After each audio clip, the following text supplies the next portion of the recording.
오늘은 생명의 꾸지람이라는 제목으로 함께 말씀을 나누도록 하겠습니다. 먼저 11절을 보시면 내 아들아 여호와의 징계를 경히 여기지 말라, 가볍게 여기지 말라, 이런 말이죠. 꾸지람을 싫어하지 말라.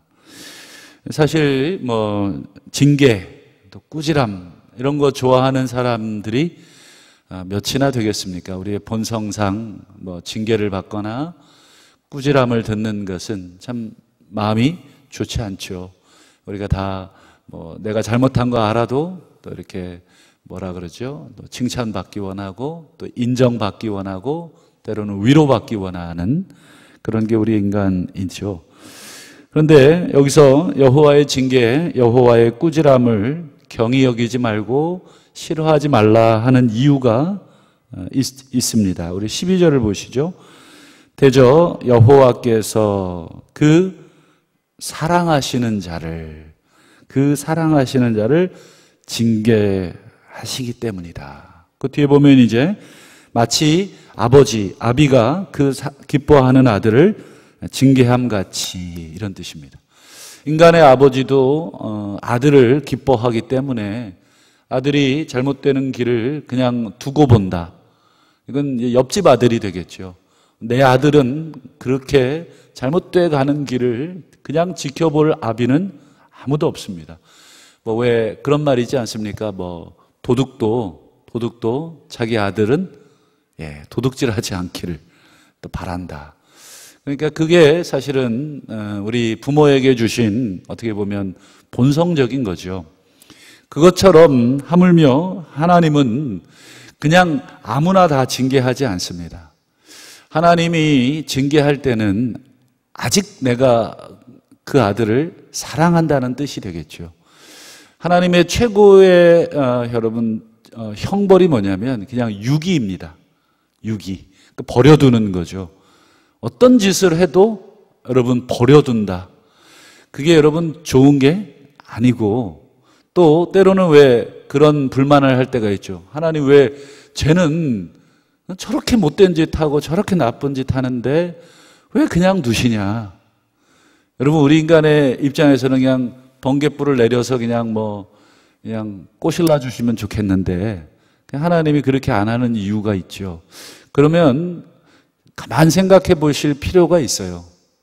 하나님이 왜 징계를 안 하는가? 여러 가지 이유가 있겠지만 그 중에 가장 마지막 단계는 어떤 짓을 해도 그냥 두는 것이죠. 우리도 자녀들 양육하다가 마지막 단계에서 하는 말이 뭐죠? 그래, 네 마음대로 해라. 이게 어떻게 보면 자녀와 갈등을 일으키고 싶지 않은 부모의 소박한 바람이기도 하지만 사실은 뭐예요? 내가 할 수 있는 모든 꾸지람이나 또는 경고나 이런 모든 것들을 다 한 후에 마지막 체념적으로 하는 것이 네 마음대로 해봐라. 이게 잠시 부모로서의 그런 마지막 단계죠. 여러분, 하나님이 우리를 징계하시고 우리를 꾸짖는다 하는 것은 아직 우리에게 뭐예요? 기대가 있고 우리에게 소망을 가지고 계시다. 그리고 12절 말씀처럼 사랑하는 대상이다. 여러분, 이게 참 어떻게 보면 감사한 거죠. 신명기 8장 5절 말씀도 똑같습니다. 너는 사람이 그 아들을 징계함 같이. 순서만 바뀌었죠. 내 하나님 여호와께서 너를 징계하는 줄 마음에 생각해라.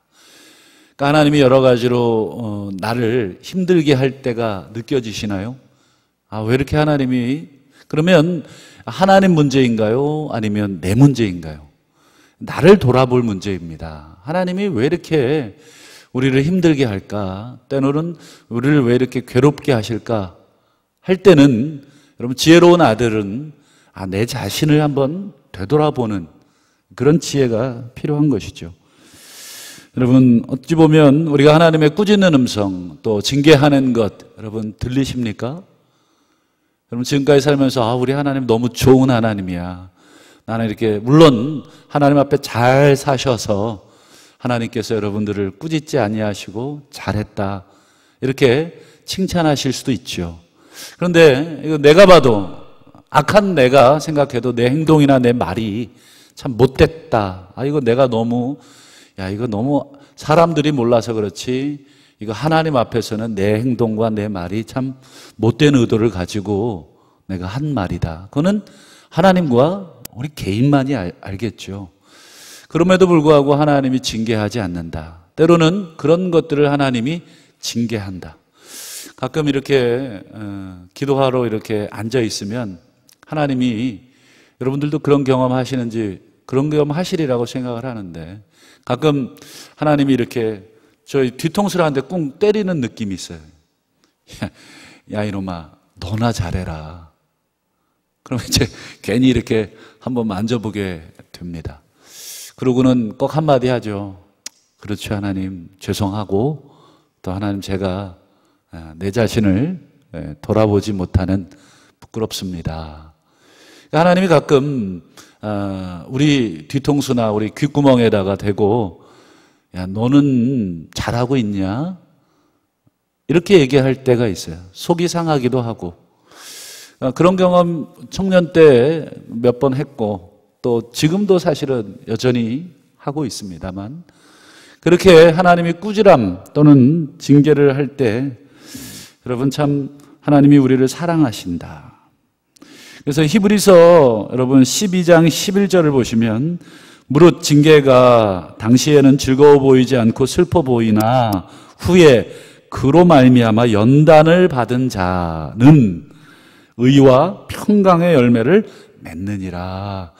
여러분 중요한 기준이 있어요. 징계가 받을 때는 즐거워 보이지도 않고 여러분 슬퍼 보이지만 후에는 그로 말미암아 그냥 의와 평강의 열매를 맺는 게 아니고 조건이 있어요.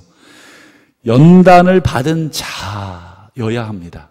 징계와 또는 하나님의 꾸지람을 통해서 내 스스로가 그것으로 인해서 깨닫는 연단 또는 마음이 아픈 그런 과정들 모든 하나님의 징계의 그 모든 것들을 받아들인 자에 한해서 의와 평강이라고 하는 열매를 맺는 것입니다. 여기서 의라고 하는 것은 당연히 뭐예요?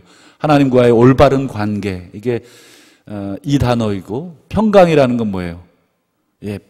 평안 뭐예요? 불안하지 않음이죠. 하나님과의 관계가 바르면 여러분 그의 삶은 뭐예요? 두려움이 없습니다. 평강이 있습니다. 이게 하나님과의 관계에서 주는 열매들입니다. 그게 바로 하나님이 우리를 징계할 때 원하시는 두 손에 들고 있는 뭐예요? 결과죠. 이거 주겠다. 근데 여러분 그 징계를 계속 거부하거나 받아들이지 않으면 여러분 그건 하나님께 받을 수가 없는 열매들입니다. 그래서 여러분 잠언 12장 1절에 보시면 훈계를 좋아하는 자 지식을 좋아하거니와 징계를 싫어하는 자는 짐승과 같다. 우리 소기의 경읽기 여러분 아무리 얘기해도 이게 들어가질 않습니다. 짐승이라고 표현한 것과 똑같습니다. 그러나 훈계를 좋아한다는 건 무슨 뜻이겠습니까? 막 나야단 쳐주세요. 막 칭찬하지 마세요. 이런 게 아니겠죠. 훈계를 듣는 사람 이런 뜻입니다. 누군가가 여러분에게 훈계를 한다면 여러분 어떻게 보면 관계를 깰 각오를 하고 이야기하는 거 아니겠습니까? 그럼에도 불구하고 내가 그 사람에게 잘못된 것을 이야기한다는 것은 뭐예요? 나를 사랑한다는 일말의 작은 기대감이 있기 때문입니다. 여러분 상대방이 나에게 하는 훈계에 내가 집중하면 그 사람 꼴 보기 싫겠죠. 그러나 그 사람의 중심을 보면 저 사람이 그래도 내가 들을 수 있는 귀가 있다고 생각하니 나에게 저런 말을 해주는 거지. 그리고 나에게 소망을 갖고 있으니까 그런 얘기를 해주는 거지 라고 생각하고 듣는 사람은 어때요? 지식을 좋아한다. 즉 지혜를 좋아한다 이런 말입니다. 지혜로운 사람이다. 그러나 여러분 타인의 훈계를 여러분 나에 대한 인격을 모독하는 것으로 받아들인다든지 저 사람은 나를 싫어한다는 감정적인 차원으로만 받아들이는 사람은 짐승과 같은 사람, 도무지 훈계를 받아들일 수 없는 사람. 여러분, 다른 사람 훈계 잘 하시는 편이신가요? 잘 못하시겠죠. 왜요? 예, 다 여러분들이 가지고 있는 그런 관계적 문제 때문에 그렇습니다. 그럼에도 불구하고 여러분, 우리가 정말 사랑하는 사람이라면, 정말 내가 아끼는 사람이라면 하나님이 그 사랑하는 자식에게 훈계하시는 것처럼 우리도 또한 그렇게 해야 되겠습니다. 또 이제 13절과 18절을 보시면 이런 지혜가 주는 유익이 있습니다. 특별히 여러분 13절 보시면 맨 끝에 단어가 복이 있나니 이렇게 되어 있죠. 그리고 18절 끝에도 보시면 복되도다 이렇게 되어 있죠. 그러니까 여러분 13절부터 18절은 여러분 복으로 시작을 해서 복으로 끝납니다. 이거를 여러분 이렇게 복이 감싸고 있는 거예요. 뭐를 감싸고 있는 거예요? 지혜를 얻는 것, 이게 얼마나 복된 것인지를 이렇게 문학적 기법으로 표현해주고 있는 거예요. 그러니까 꼭 지혜를 얻으라. 지혜를 얻는 것은 복의 시작이고 복의 마침이다. 그래서 여러분 우리가 복을 많이 좋아하는데 대부분 어리석은 사람들, 뭐 꼭 어리석다고까지는 하긴 어려워도 대부분 가치를 세상적인 것에 두는 사람들은 이 복을 너무 물질적인 것으로만 한정을 짓고 갑니다. 그러나 성경은 반드시 이 복을 뭐예요? 지혜에 두고 있습니다.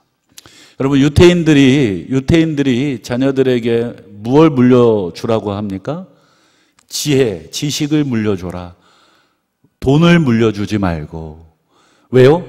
돈은 다른 사람이 빼앗아갈 수 있지만 지혜와 지식은 절대로 남이 빼앗아갈 수가 없는 거죠. 예를 들어서 제가 저 사람이 지혜롭습니다. 그럼 저 사람 목을 빗든다고 저 사람의 지혜가 저에게 옵니까? 그럴 수가 없죠. 그러나 저 사람에게 있는 재물을 내가 칼로, 흉기로 위협하면 얼마든지 뺏을 수가 있죠. 그래서 유태인들 부모는 자녀들에게 돈을 물려주질 않습니다. 반드시 토라 교육, 말씀 교육을 통해서 스스로 인생을 생각하게 하고 판단할 수 있는 지혜와 지식을 물려줍니다. 그러면 아이가 장성하여서도 그 지혜를 통해서 그 지혜를 소중히 여김으로 그 지혜가 주는 그 열매들인 부귀와 장수 이런 모든 것들을 다 겸하여 받을 수 있다는 성경의 말씀을 철저히 믿기 때문에 그렇습니다. 자, 그러면 여러분 지혜는 여러분 어떤 복을 우리에게 주는가? 14절. 이 지혜를 얻는 것은 뭐보다 낫냐면 은을 얻는 것보다 낫다. 그리고 그 이익은 정금보다 낫다. 은과 정금. 15절도 보실까요? 지혜는 무엇보다 귀합니까? 진주. 그리고 16절도 보시죠. 그의 지혜의 오른손에는 무엇이 있습니까? 장수. 그리고 왼편에는 무엇이 있습니까? 부귀. 여러분 장수, 부귀. 여러분 지난 시간에 우리 오복에 대해서 배웠지 않습니까? 세상 사람들이 정말 추구하는 두 가지 아닙니까? 부귀와 장수. 그 다음 17절도 보시면 지혜의 길은 즐거운 길이고 그의 지름길은 다 평강이다. 참. 그 다음 마지막 18절 보시면 지혜는 그 얻는 자에게 생명나무다. 궁극적으로 뭐예요? 이 지혜를 얻는 자는 생명을 얻는다. 여러분 이 생명나무라는 표현 여러분 우리 창세기를 주일마다 보고 있는데 여러분 바로 에덴 동산에서 하나님이 우리 인류에게 주시기를 원했던 그것 아닙니까? 생명나무가 여러분 에덴 동산 가운데 있었습니다. 그러니까 여러분 이 지혜를 얻는 것 이게 정말 궁극적인 생명이다. 그 생명에는 부귀도 있고 장수도 있고 진주나 은이나 금보다 더 가치 있는 것이다. 그래서 여러분 평생에 이것을 얻으려고 해라. 이것을 추구하려고 해라. 이게 바로 오늘 주시는 말씀이죠. 그러면 여러분, 이 지혜가 도대체 어떤 존재이길래 부귀도 있고 정금보다 더 귀하고 우리에게 생명도 주고 이런 존재인가? 우리 19절, 20절이 지혜의 성격에 대해서 이야기합니다. 19절 보실까요? 여호와께서는 지혜로 땅에 터를 놓으셨고 그 다음 명철로 하늘을 견고히 20절 보십시오. 그의 지식으로 깊은 바다를 갈라지게 하셨고 공중에서는 이슬이 내리게 하셨다. 여러분, 여기 19절, 20절에 지혜, 명철, 지식 다 같은 뜻인 거. 그런데 여러분, 이 지혜가 여러분 어떤 일을 합니까? 땅, 하늘, 바다. 여러분, 땅, 하늘, 바다, 이게 천지 아닙니까? 그러니까 이 지혜가 천지를 창조했던 그것이네요. 그러면 여러분, 지혜가 곧 누구라고 하는 게 여러분 나오죠. 그래서 이 지혜를 그토록 얻으라. 이 지혜에 생명이 있다.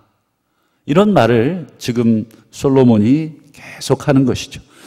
지혜는 여러분 천지를 창조할 때 하나님과 함께 하셨던 어떤 그 신적인 존재입니다. 그러면 여러분, 지혜는 곧 하나님이시고 그리고 지혜는 곧 하나님의 말씀이 되겠습니다. 여러분, 이 하나님의 말씀, 이게 지혜를 우리에게 가져다 주는 근원입니다.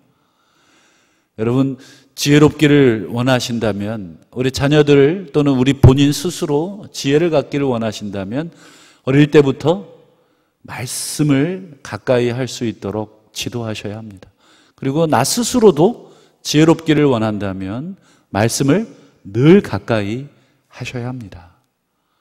그래서 여러분, 제가 예전에도 한번 말씀드린 적이 있는데, 여러분, 이 유대인들은 하나님이 가장 기뻐하는 것을 뭐라고 생각한다고요? 우리가 기도도 하고 찬송도 하고 많은 것을 하나님께 드리지 않습니까? 가장 기뻐하는 것은 성경 연구입니다. 유대인들은 성경 연구를 하나님이 가장 기뻐하시는 것으로 생각을 합니다. 그래서 여러분, 그들은 날마다 말씀을 상고하고 그 말씀으로 서로 토론하고 나누고 스스로 그것을 통해서 지혜를 얻는다 하는 이런 말씀들을 확실히 믿고 있습니다. 디모데후서 3장 16절에 여러분 암송하시는 구절이죠. 모든 성경은 다 하나님의 감동으로 된 것이다. 그래서 뭐에 유익합니까? 교훈과 책망과 바르게 함과 의로 교육하기에 유익하다. 여기도 보면 뭐예요? 책망이 들어있습니다. 하나님이 우리에게 직접적으로 귓구멍에 음성으로 책망하시지는 않겠죠. 우리에게 당신의 기록된 말씀으로 우리에게 책망을 합니다. 여러분, 말씀을 읽지 않는다는 것은 하나님과 말하고 싶지 않다는 뜻입니다. 당신이 하시는 말씀을 듣고 싶지 않다는 것입니다. 그냥 내가 하는 말만 들으시라는 거예요. 기도 열심히 2시간, 3시간 여러분 하시는 만큼 성경도 그토록 읽으셔야 되겠죠. 왜요? 성경을 통해서만 하나님이 우리에게 말씀하시는 것을 우리가 듣기 때문에. 여러분, 우리가 하나님의 음성을 듣기 원하고 하나님 우리에게 하시는 말씀을 듣기 원하지 않습니까? 그렇다면 교훈과 책망과 바르게 함과 의로 교육하기에 유익한 하나님의 말씀을 읽으셔야 됩니다. 그래야 결과 3장 16절, 이는 하나님의 사람으로 온전하게 한다. 온전하게 한다는 말은 제 기능을 하도록 한다. 하나님의 사람이 하나님의 사람으로서의 기능을 하게 한다. 그러니까 결국 우리를 온전하게 하는 것은 말씀 외에는 없습니다. 세상 어떤 걸 갖다 대도 우리가 하나님 기준의 온전함을 이룰 수는 없습니다. 오늘 복되고 거룩한 주일입니다. 우리 오늘도 하나님 앞에 올라오실 때 우리가 많은 걸 드리겠지만 특별히 주일은 말씀을 조금 더 많이 묵상하시는 날이 되어야 되겠습니다. 하나님을 더 많이 이해하시려고 하고 그분의 경책, 그분의 훈계, 그분의 꾸지람은 없는가? 말씀을 많이 평소에는 일상생활로 바쁘셔서 어렵죠. 주일만큼은 더 예배하고 기도하고 특별히 시간을 더 내서 말씀을 더 가까이, 눈이 좋지 않은 분들은 요즘 듣는 성경도 있다고 합니다. 그래서 이렇게 귀로 들으시면 더 좋고, 원래 성경은 듣도록 되어 있는 것입니다. 모쪼록 오늘 주일 하루 하나님의 말씀과 하나님과 더 친밀하게 하나님의 음성을 듣는 복된 우리의 삶이 되시길 축원합니다. 기도하겠습니다. 오늘 주신 말씀 깃들고 다시 한번 지혜를 얻게 해 주시고, 생명을 주는 이 지혜의 말씀인 하나님의 말씀을 듣게 하시고, 다시 한번 이 말씀으로 우리가 경책받고 바르게 함을 받는 우리의 삶이 될 수 있도록 기도하시고, 오늘 주일입니다. 드려지는 모든 예배들을 위해서 기도해 주시고, 특별히 우리 교회학교 우리 자녀들도 예배가 회복될 수 있도록 기도해 주시고, 또 우리 성도들을 위해서 기도해 주시고, 특별히 또 함께 예배를 인도하는 모든 예배위원들과 또 특별히 부족한 종을 위해서 기도해 주시기를 바라고, 또 가지고 오신 개인의 기도의 제목으로 시간이 되실 때까지 기도하시다가 자유롭게 일어나시기를 바랍니다. 우리 주여 한번 부르시고 기도하시죠. 주여. 하나님, 우리